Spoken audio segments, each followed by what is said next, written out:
for the May 12, 2025 national and local elections.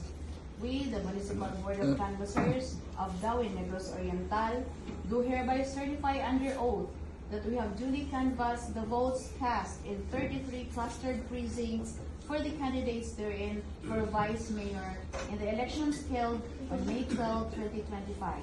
Attached hereto and forming part hereof is a statement of votes by precincts garnered by each candidate for the office of Vice Mayor.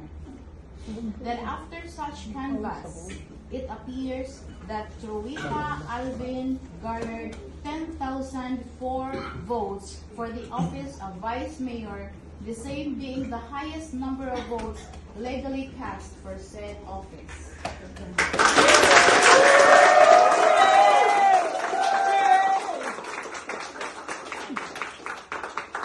On the basis of the foregoing, we, the Municipal Board of Canvassers of Dawin Negros Oriental, proclaim the above-named winning candidate as the duly elected Vice Mayor of Dawin Negros Oriental.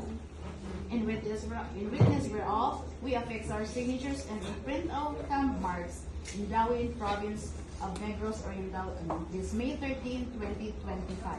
Signed, the Municipal Board of Canvassers of Dawin Negros Oriental, with the Chairperson, Ruchi Villafranca, the Vice Chairperson, Mr. Lynn Verdi Bariola, and the Member Secretary, Beda Provinciana A. Laval.